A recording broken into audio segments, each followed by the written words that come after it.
Salut à tous. Comment tu vas? Et je te souhaite une bonne année 2020. J'espère qu'elle va cartonner pour toi et pour moi, pour nous tous. C'est génial. T'as passé de belles fêtes? T'as reçu des beaux cadeaux? T'as reçu des cadeaux que tu sais déjà que tu vas réoffrir l'année prochaine? Moi, j'en ai déjà reçu 2 comme ça. Pas toi? Ah, toi, t'en as reçu 3. C'est pas mal. Bon, bah, c'est cool. C'est ça de moins à faire pour l'année prochaine.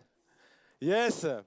En tous les cas, j'espère que ces fêtes ont été reposantes pour toi, qu'elles ont été inspirantes, que tu as pu te poser un moment, en tout cas avec tes proches, te ressourcer, et puis qu'on puisse être prêt pour une nouvelle année ensemble. Et, euh, et en fait, plus que ça, j'ai envie de t'encourager à te joindre à nous pour te réjouir en fait pour ce début d'année. Et peut-être que toi, tu fais partie de ceux qui sont déjà blasés. Blasés, les nouvel an, c'est bon, quoi, c'est ça. C'est bon ou bien? On peut passer à autre chose, parce que là, bon, c'est les résolutions, ça on a compris, ça marche pas. Et puis, bon voilà quoi, je veux dire, ces soirées, de toute façon, c'est toujours le flop, déception assurée, tu prévois des plans, ça part en steak, et bon, laisse tomber, oublie quoi, n'est-ce pas? Quelle soirée. Ah bon, c'est peut-être pas une soirée pour les véganes, mais soirée qui part en steak.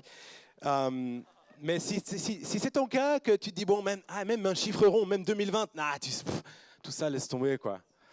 Ben, j'ai envie de t'encourager ce soir et te défier parce que je crois vraiment qu'on a une perspective à trouver aussi dans ce que Dieu il a pour nous sur c'est quoi en fait un nouvel an, c'est quoi une nouvelle année, c'est quoi ces choses qui nous viennent et reviennent et qui nous lancent, c'est comme des élans, c'est comme des vagues qui sont là.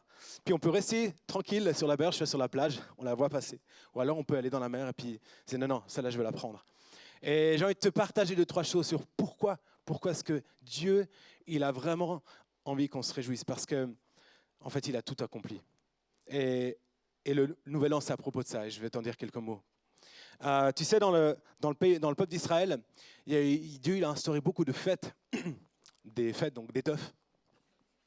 Et des teufs, c'est pas juste une soirée de 18 à 20 heures ou de 20 heures à 23 heures. Tu vois, je veux dire, après, c'est bon, tu rentres à la maison. Non, c'est une semaine, c'est 10 jours, c'est la teuf de ouf. Et à quoi ça sert en fait? Ça sert à se réjouir, à se souvenir. Mais pas juste de son nombril, quoi, mais de ce que Dieu il a fait. Et là, ça prend une tournure de ouf. De se souvenir et de se réjouir de ce que Dieu l'a fait. Et du coup, ton année, quand tu la startes, elle prend un sens nouveau, tu vois ce que je veux dire? Et ce qui est assez dingue, c'est que dans le calendrier du peuple d'Israël, le nouvel an, en fait, c'est le jour où on fait le bilan, tu vois. C'est un peu comme chez nous, en fait. On fait les bonnes résolutions, mais avant ça, on fait le point sur comment ça a été l'année en cours, quoi, qui se clôt ce jour-là. Donc, ok, on fait le bilan.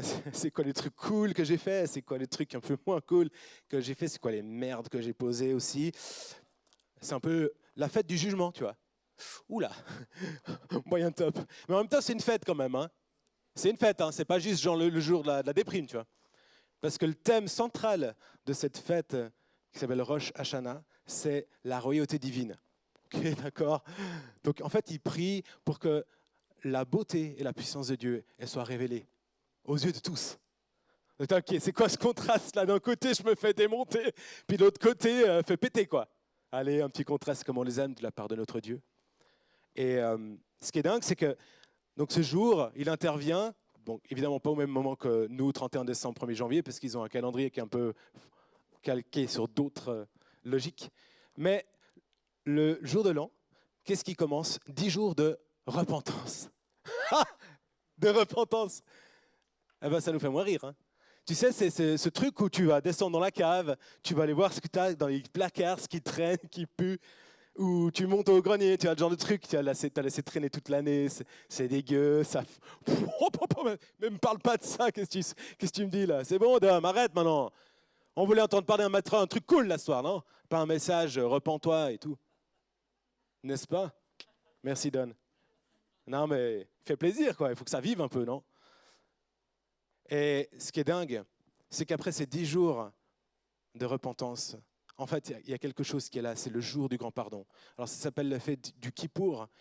Et pourquoi c'est une fête? Parce que, en fait, il se remémore quelque chose qui a eu lieu il y a 4000 ans.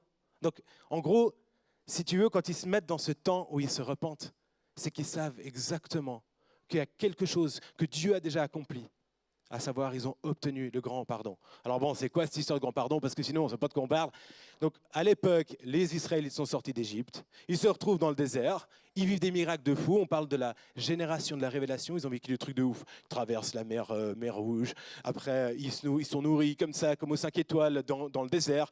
Il n'y a pas de flotte. Pif, un petit coup sur le rocher. Eh mais ça, c'est Château La Pompe.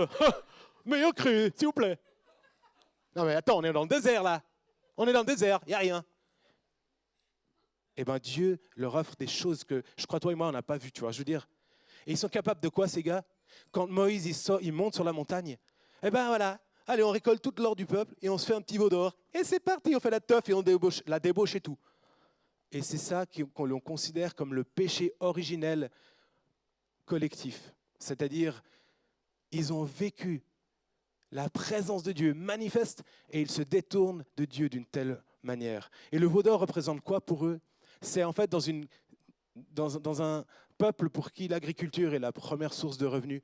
En fait, le veau ou le bœuf, c'est la force de travail. C'est là où on va sortir le produit de la terre, où on obtient un statut, la richesse, le cheptel, le patrimoine. Donc ça représente vraiment quelque chose. Et ce veau d'or représente le fait de placer sa confiance sur cette chose-là plutôt que sur Dieu. Alors qu'il y a de quoi faire pénitence, il y a de quoi se repentir. Et au bout de 10 jours, Dieu leur accorde le grand pardon. Et plus que ça, ce n'est pas juste une faute qui est lavée, puis tu continues dans ton chemin. Mais peu après, Dieu, il décide non seulement de leur pardonner, mais en plus de revenir demeurer parmi eux. C'est un amour débordant. Ce n'est pas juste un cas judiciaire qu'on règle. Tu vois ce que je veux dire? C'est pas juste, ok, c'est bon, maintenant c'est classé, c'est bon, chacun va sa route. Non, Dieu, il revient. Il revient. Et pourquoi? Parce que Dieu, il a des projets de ouf. Et il ne va pas s'arrêter en si bon chemin. Et pourquoi est-ce que le Nouvel An peut être une occasion d'une fête pour toi et pour moi? Et pas juste genre, la soirée des 31, mais ça seul.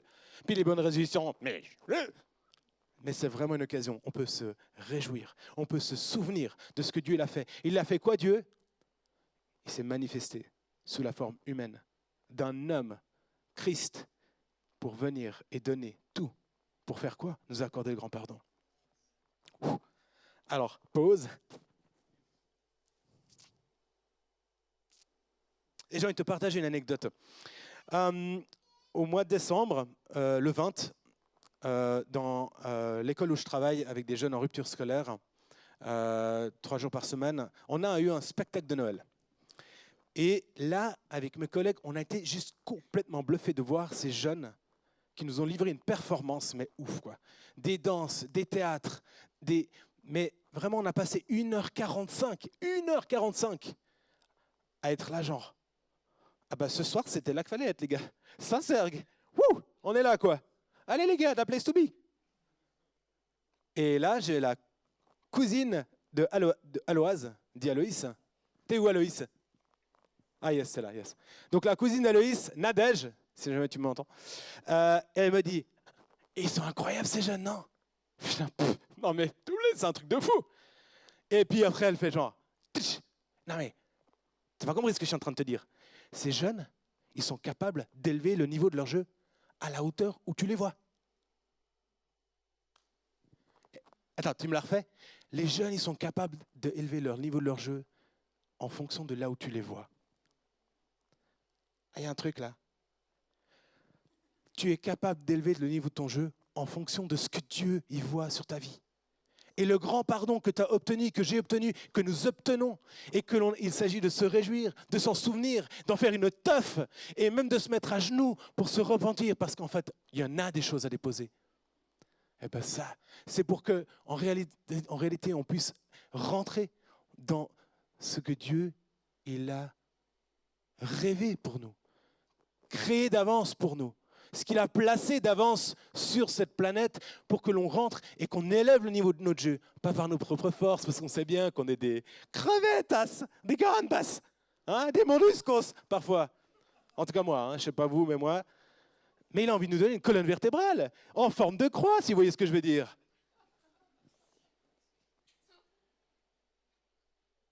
Et en préparant ce message, je me dis, mais Seigneur, ok, on commence 2020. Punaise, c'est une année, c'est une décennie. Oh, ça me fait peur.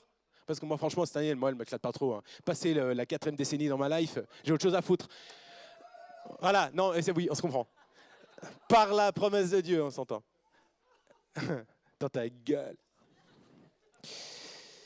Et Dieu, il me dit, mais qu'est-ce que tu veux? Qu'est-ce que tu veux encore venir avec un théorème sur les attributs de Dieu? Non, non, non. Mon fils, arrête-toi. Et simplement, remémore ce que je suis en train de faire parmi vous. Et c'est quoi ce que ça veut dire? C'est que, tu sais, Moïse, il était sur sa montagne, il a demandé, mais Éternel, veux-tu bien te dévoiler devant moi? Et qu'est-ce qu'il a fait? Il est passé devant lui, mais il a pu le voir que de dos. Mais vous savez quoi, les amis? Moi, je crois que ici même, dans cette salle, dans ce lieu, dans cette famille, dans cette communauté, Dieu se dévoile. Il se dévoile. Oh yeah, baby! Il se dévoile. En 2017, qu'est-ce qu'il nous a dévoilé? Que tu es appelé à marcher dans les promesses vivantes qu'il a pour toi. Que tu es appelé à marcher dans les promesses vivantes qu'il a pour toi. C'était le thème de l'année 2017. Ce n'est pas tombé par hasard, c'est quelque chose que Dieu il a déposé parmi nous. On y est pourquoi nous? Ah, l'obéissance, oui d'accord. Mais le reste, ça vient de lui. C'est un don, c'est un cadeau. Ma question, c'est aujourd'hui en 2020, c'est quoi les promesses dans lesquelles tu veux marcher, les promesses vivantes que tu veux activer? Alors peut-être c'est le temps aussi de te rappeler, mais c'était quoi ces promesses cette année-là qu'il t'avait adressées et qu'il s'agit peut-être de ressortir et que tu veux remettre en action.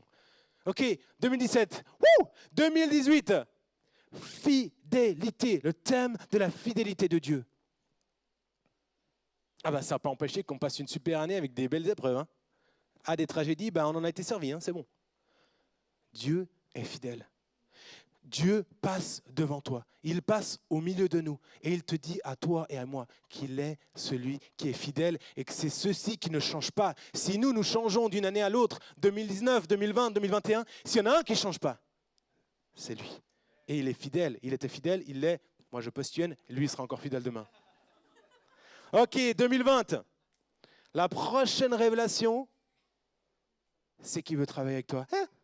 La promesse vivante, fondée sur sa fidélité, eh ben, elle t'invite à être en action. Elle t'invite à être aussi participant, à être partie prenante de cela, tout comme moi, ensemble, individuellement, collectivement, pour un truc qui nous dépasse. Parce qu'un rêve qu'on peut accomplir par nous-mêmes, on se casse. Mais un rêve que seul, avec sa participation, puisse être véritablement accompli, ça, c'est quelque chose auquel chacun d'entre nous, on peut aspirer et participer. C'est pas vrai? Wouh! Et moi, ce que j'aime bien, 2019, on n'a pas parlé du ennemi. On n'a pas eu le visuel, c'est pour ça.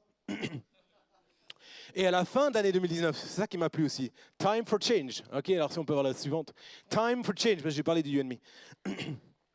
Ok, donc cool, you and me, sympa, bonheur, les promesses, la fidélité, nanana. Et puis maintenant, on reste posé ici, dans le canapé, sur la chaise, on bouge pas, on attend que ça se passe. Non mais oh, c'est le temps que l'on se mette en mouvement. C'est le temps du changement. Et moi j'adore Sam, il vient, il nous sort l'application Face App. Vous vous souvenez? Oh purée la baffe. Alors déjà, il nous sort sa propre tranche dans 40 ans. Donc c'est oh purée. Qu'est-ce que ce serait la mienne? J'ai regardé la mienne, c'est terrible, terrible. Mais il ne s'arrête pas là, il nous dit, et ton âme, où est-ce qu'elle en sera dans 40 ans? Enfin, il l'a dit vachement plus catchy que ça. C'est moi qui... Mais c'est vrai. Et moi, j'ai envie de... C'est une question. 2029. 2029. Je te parle dans 9 ans. Et 12 mois. Enfin, 11. Et 30 jours. T'en es où? T'en es où? Qu'est-ce que tu fais? C'est quoi les décisions que tu prends d'ici là? Ça, c'est un truc. Et Ruben et Camille nous ont parlé, mais attache-toi à la communauté. Purée, attache-toi à la communauté. Pour des habitudes qui changent. Et se confronter aussi les uns aux autres. Parce que c'est pas mal aussi. Hein. C'est pas mal. Et Adri qui vient juste last but not least. Il arrive et qu'est-ce qu'il nous fait? Non mais il nous sort. Il nous déballe. Ce qu'il vit. Tu es là, ok. Et il dit, mais c'est en étant capable, ou plutôt en prenant cette décision de venir à la lumière avec les défis de notre vie. C'est à ça qu'on est appelé. Parce que Le texte est clair en Jean 3, il dit, mais que nous sommes appelés à venir à la lumière et nous écarter des mauvaises œuvres, celles qu'on a envie de cacher, qu'on laisse en bas dans la cave, parce que ça pue et ça fout la merde. Tu vois ce que je veux dire? Eh bien, viens à la lumière avec ça. Qu'est-ce que t'attends? Mais qu'est-ce qu'on attend, les gars? Sérieux? Ouh, ben, sacré programme, hein? Et puis si on met ça en pratique, on sera où dans 10 ans? On sera où dans 10 ans? Vous vous rendez compte? On sera où dans 10 ans? Moi, j'aurai 49 ans. Ouh, yeah, trop cool. Mais écoute, voilà quoi. De toute façon, ce qui compte, c'est l'éternité. Trop bien. Non, mais compte un peu. Dans 10 ans, tu seras où? Ça vaut tellement la peine. 10 ans, c'est pas rien. Psaume 118. Verset 24, c'est ici la journée que l'Éternel a faite, qu'elle soit pour nous un sujet d'allégresse et de joie. Autrement dit, cette soirée, elle a été faite juste pour toi. Non, pas moi. Tu m'enlèves du tableau, tu mets juste lui, ça suffit, il y a déjà assez à faire. Mais c'est l'Éternel qui a fait cette journée. Et en fait, ce que je trouve puissant, c'est que Dieu, il a envie de t'offrir sa perspective pour cette décennie. Dieu, il a envie de te prendre avec. Et il a envie de réaffirmer son pardon sur ta vie, pour te rappeler qu'il t'appelle et qu'il te voit à un niveau de jeu croissant, grandissant, dans ses promesses, avec sa fidélité. Toi et lui et toi, et nous et ensemble, et tout ce que tu veux, la bonne fondue, tous dans un carnet. Tout ça avec un temps pour le changement. Est-ce que ce n'est pas le temps de s'abandonner à lui? Est-ce que ce n'est pas le temps pour nous de nous abandonner à lui? C'est le temps de dire oui, je veux marcher dans ce changement. Jésus, je veux entrer dans les promesses que tu as pour moi. Je veux détourner mon regard de mes sécurités humaines et m'appuyer sur ta fidélité. Je veux être en mouvement dans cette dimension avec toi. Et le point suivant, c'est s'abandonner. Est-ce une blague? Alors, en anglais, je trouve que ça sonne mieux. Surrender, it's a joke? It's a joke? C'est bien, c'est les Canadiens des fois qui se balancent comme ça sur un plateau de télé canadien. It's a joke? Ah, j'adore, ça sonne. Mais c'est vrai? C'est une blague ou bien? Non mais, t'as vu mon année? T'as vu mes 10 dernières années? T'as vu ma vie ou quoi? Et puis surtout, bah, il n'a pas fait grand-chose hein, dans certaines situations. Il était où, lui, quand j'ai vécu ça? Et puis là, il était où? Et comment je comprends ça? Puis moi, de toute façon, tu sais, moi, l'année qui vient, il y a des défis qui m'attendent. Alors, sincèrement, j'ai meilleur temps de garder le volant bien en main. Parce que sinon, ça ne va pas le faire. Franchement, ça ne va pas le faire. Peut-être que toi, tu es là ce soir. Et c'est ça qui résonne dans ton cœur. Peut-être. Moi, je ne te cache pas que je suis aussi en tension. La question, c'est qu'est-ce que tu fais? Qu'est-ce que je fais? Qu'est-ce que nous faisons avec ça? Et on a meilleur temps d'accueillir ce genre de choses plutôt que de faire semblant. Parce que le déni, ça c'est bon, c'est le mur, on connaît. Ça va nous péter à la gueule. C'est pas le but, c'est moche. Ça fait des taches et ça pue. Donc, je vous dis, ça vaut pas la peine. Mais moi, ce que j'ai envie de te dire, c'est que Dieu, il a envie de te rejoindre là-dedans. Moi, je ne comprends pas toujours pourquoi. C'est marrant, avant, je te parlais, ouais, trop beau, 2017, les promesses vivantes. Ouais, 2018, la fidélité de Dieu. Alors, 2018, fausse couche dans ta gueule, la troisième. Eh ben, j'en ai ras-le-bol, j'en peux plus. Seigneur, elle est où ta bonté? Donc oui, la fidélité, ça va un moment, mais peut-être qu'on peut faire un petit break. Hein? On peut reparler dans un moment? Tu me fous la paix? On se retrouve dans, je ne sais pas, on verra? Non, mais je la sens plus. Qu'est-ce que ça fait, ça? Eh bien, il y a un moment donné où tu dis, mais ça, non, je m'excuse, il y a un truc qui ne matche plus. Il y a un truc qui ne colle plus. Je veux pas t'attribuer une injustice, mais il y a quelque chose en moi, je me sens offensé. Il y a quelque chose qui me fait mal, je ne comprends pas pourquoi.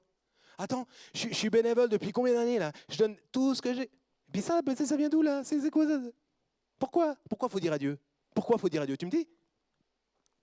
Ça fait tellement mal. Et ça fait tellement mal. Et surtout qu'il n'y a pas de réponse au pourquoi. Ça, c'est le pire. Pourquoi il n'y a pas de réponse au pourquoi? Deux pourquoi dans une même phrase. Ah! Franchement. Bah Dieu, tu sais quoi? Il n'a pas tellement de réponse au pourquoi. Eh ben ça aussi, ça me fait encore plus mal. Mais pourquoi tu réponds pas à ça, toi, en plus? Oui, un jour, tu verras, tu comprendras.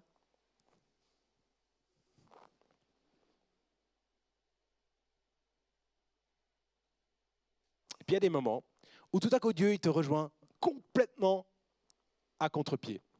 Tu sais, la pichenette, mais pas méchante, hein, sympa. Alors, je te parle d'une pichenette, c'est plutôt une pirouette.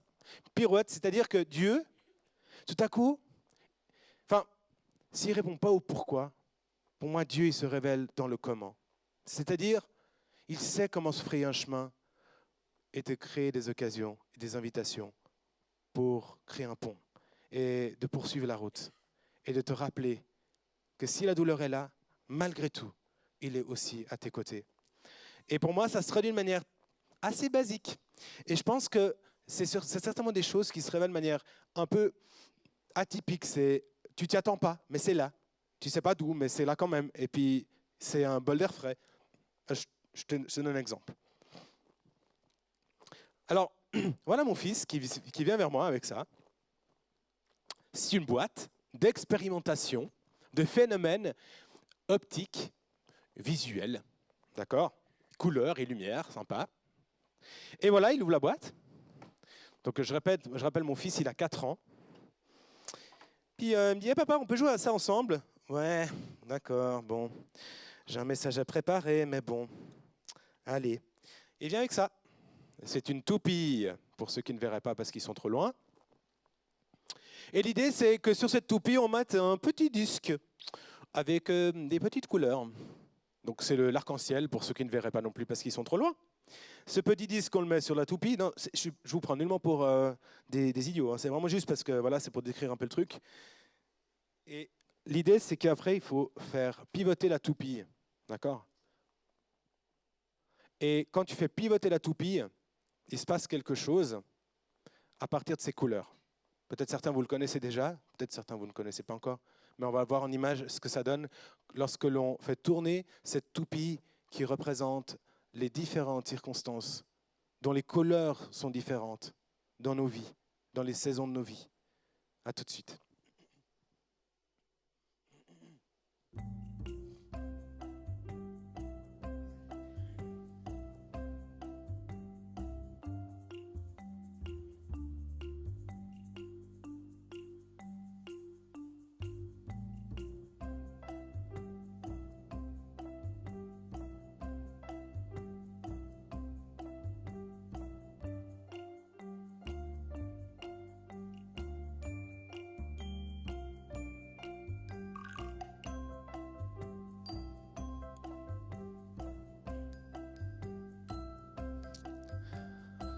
Alors voilà, en quelques mots, ce que je trouve dingue, c'est que si tu laisses la couleur de ta circonstance sur place et que tu l'observes inerte, tu la mets dans un coin et tu la regardes, il ne se passe rien.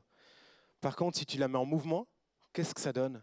Eh bien, ces couleurs ensemble, eh bien, elles vont former à tes yeux du blanc. Et c'est du blanc qui est en fait, l'origine, c'est le blanc de la lumière.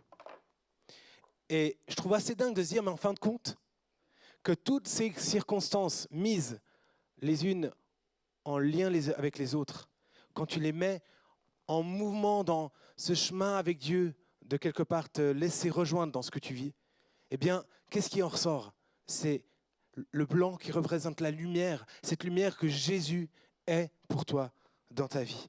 Et c'est marrant parce que ce que je trouve, je ne sais pas si ça te rappelle une histoire de Noé qui, au sortir du déluge, Dieu place un arc-en-ciel qui est en fait une alliance qui dit, tu sais, plus jamais je ne détruirai l'homme ou la femme par ce que je viens de vivre et que je viens de permettre sur cette terre. Et je crois vraiment que c'est un signe comme de dire, mais en fait, je ne laisserai pas les circonstances te détruire. Je suis cette lumière sur toi. Est-ce que tu veux rester en mouvement? Est-ce que tu veux bien continuer à me faire confiance?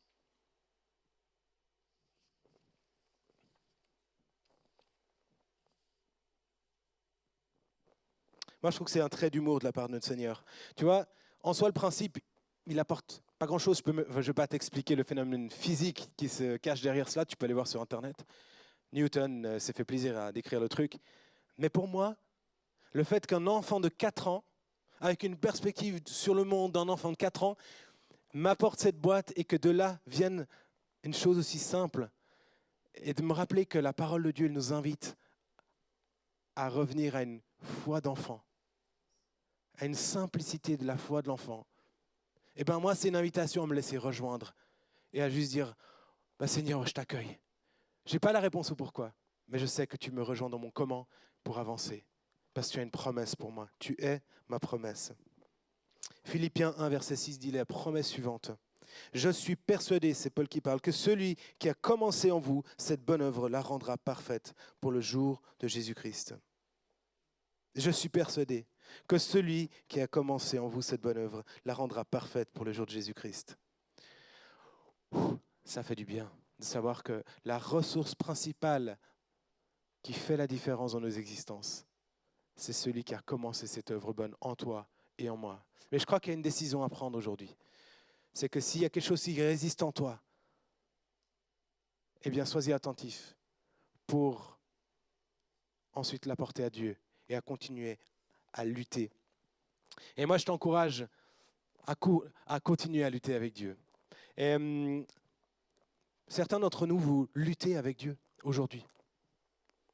Et certains d'entre nous, vous êtes sur le point où vous seriez tentés de dire « Chacun sa route, chacun son chemin, passe le message à ton voisin. Chacun sa route, chacun sa magie. Moi, j'en ai assez vu comme ça. » C'est une possibilité. Mais si ce soir, c'est ça qui crie dans ton cœur, continue la lutte, ne lâche pas. Continue la lutte, parce que tu es certainement très proche d'un dénouement et d'une bénédiction qui change ta vie. Peut-être que tu te poses plein de questions. Peut-être qu'il y a plein de choses qui ne te semblent pas claires. Tu dis, mais what? Je me retourne, mais franchement, si je regarde le chapitre qui est en train de s'écrire et qui est en train de prendre fin, mais c'est quoi la suite, quoi? Je ne les vois pas clair. Et que les certitudes que tu avais ou qu'on t'a transmises, elles s'envolent. Continue à lutter avec Dieu. Et ne le laisse pas partir de cette circonstance, dans ce moment, avant de t'avoir béni, avant d'avoir mis en route cette toupie pour que la lumière de Dieu vienne éclairer ta vie. Tu vois, dans Genèse 32, on a cette histoire d'un Jacob, un type qui a peur de rencontrer son frère, parce qu'il a peur que son frère le détruise. Et il est là, il prend un temps à l'écart, il est dans la nuit, et voilà que Dieu vient lutter avec lui. Alors déjà, ça veut dire quoi, ça, Dieu qui vient lutter avec un homme, c'est un peu... Eh ouais, c'est un Dieu qui vient se mettre à la hauteur de l'homme pour finalement se connecter avec sa réalité et entamer une lutte. Et voilà que Jacob ne lâche pas, il ne lâche pas, il ne lâche pas. Et le jour où il est sur le point de se lever, et là, Jacob dit, Dieu, je ne te lâche pas avant que tu m'aies béni. Je ne te lâche pas avant que tu m'aies béni. Et c'est là que Dieu lui donne un coup lui pète la hanche, donc une petite pichenette sympa, parce que les pichenettes de Dieu, et il le bénit. Tu prends ça comme tu veux.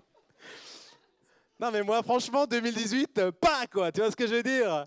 Oh purée, moi je me sens un peu comme ça, tu vois, des fois. Franchement, non je déconne pas. Mais l'issue de cette histoire, elle est juste à la fin de ce texte, où en fait, Jacob, en fait, il a vécu un face-à-face. Jacob nomma ce lieu Péniel, la face de Dieu, car, dit-il, j'ai vu Dieu face à face et j'ai eu la vie sauve. Et tu vois, dans ce moment où, en fait, Dieu est venu lutter avec lui et Jacob est resté dans cette lutte plutôt que de dire ah, « c'est bon, allez, casse-toi là, c'est bon quoi !» Il est resté là-dedans. Et il a vécu un moment marquant où Dieu l'a baptisé, lui a donné un nom nouveau, une destinée nouvelle. Et il l'a béni et il a vécu un face-à-face. Et franchement, je vais te dire une chose. En ce qui me concerne, dans ces temps de deuil, de tragédie que j'ai vécu, toutes les explications du monde ne vont pas revenir ce que j'ai perdu.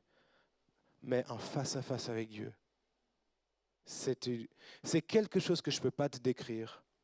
mais c'est un baume, donc quelque chose qui t'apporte.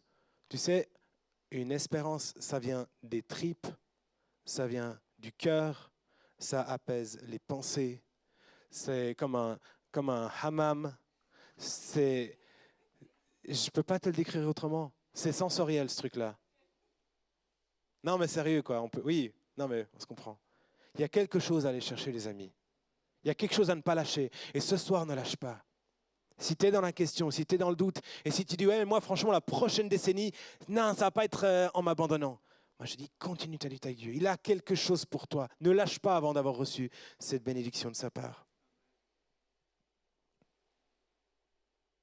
Il a envie de faire lever le jour dans le canyon dans lequel tu es en pleine obscurité. Il a envie de ramener la température chaude du jour, là où tu serais peut-être pris dans des endroits au froid.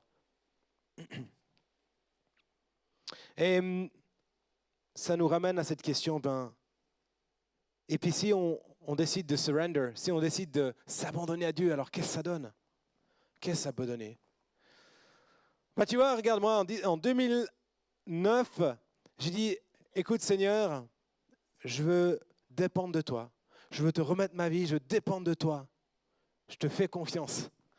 Je me dis, voilà, j'ai pas été déçu, quoi, dans les 10 années qu'on suivit. Mais sincèrement, aujourd'hui, en ayant traversé ces circonstances, eh bien, Dieu m'a donné la force d'activer cette toupie, de réaliser qu'au travers de ces différentes circonstances, la lumière est là, elle me rejoint. Par des choses simples, elle me porte, il me porte. Et ça me donne tellement d'espoir. Et de me rappeler que Dieu, il est bon. Dieu, il est bon. Dieu, il est bon. Et il ne change pas. Et j'ai envie de je te propose un post Insta de notre ami Craig Groeschel. Craig Groeschel. Et qui dit la chose suivante. Lifted hands means two things. Les bras levés au ciel signifient deux choses. La victoire et le surrender, le fait de s'abandonner. Je sais pas toi, mais en général, quand tu vas regarder un western, le gars qui lève les bras, pas nous, pas nous, pas nous, pas nous. Pas nous. En général, il a perdu. Enfin, c'est le loser, tu vois. Mais dans le royaume des cieux, celui qui fait ça,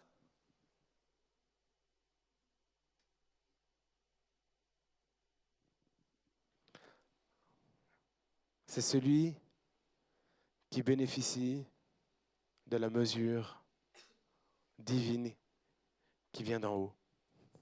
Et c'est celui qui dit quoi? Il dit, c'est de là que me viennent les promesses vivantes. Donc en fait, c'est les doigts pointés, c'est pas juste genre, c'est de là, et c'est là que siège le Dieu fidèle. Et c'est le Créateur qui se trouve là, qui veut faire équipe avec moi. C'est cette réalité-là qui ne peut pas me laisser indifférent, au point que le changement de ma vie devient une évidence. Parce que ce qui est là, je souhaite que ce soit encore moins présent pour qu'il y ait plus de ce qui vient de là.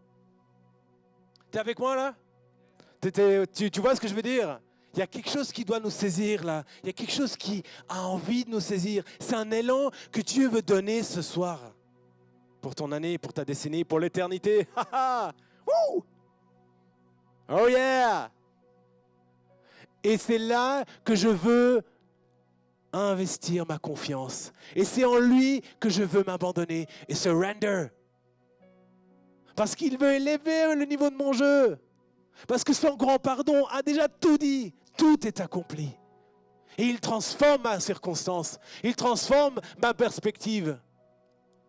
Et il ne gaspille en aucun cas une de ses de mes larmes. Mais il est mon tout.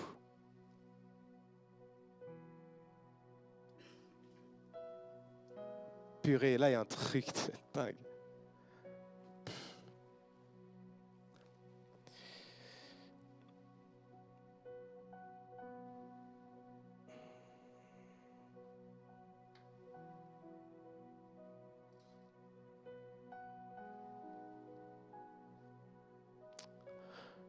Nous ne sommes plus ceux que nous étions.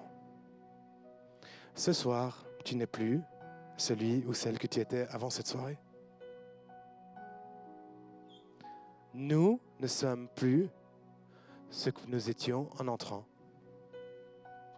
Parce que Dieu, en la personne de Jésus-Christ, a déposé en toi sa force de vie.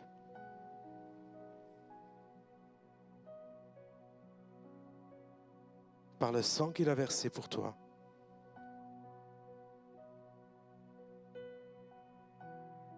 Jésus-Christ fait de toi une nouvelle créature.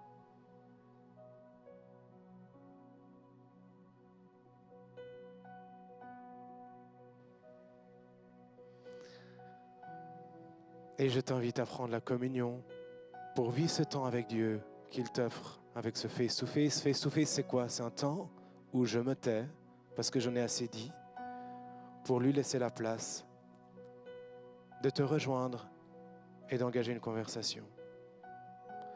Et de prendre la communion à droite et à gauche de l'avant pour être une expression de cette envie de t'abandonner entièrement à lui pour cette année qui vient, pour ces années qui viennent, cette décennie qui vient. Et le laisser démarrer une œuvre énorme dans ta vie. Dans ce moment simple, mais vrai et puissant, que Dieu dépose ce soir. Et je te laisse prendre ce temps. Et il y a l'équipe prière ce soir qui est là, Sarah et Jonas qui sont là pour prier pour toi. Ils ont des paquets de bonté de Dieu à déposer sur ta vie. Pour recevoir un élan, si ce soir l'élan te manque, si les forces te manquent, saisis cette opportunité. Et je viendrai clore par la prière. Et il y a quelques questions qui se trouvent à l'écran qui peuvent t'accompagner si tant est que tu en as besoin. À tout de suite.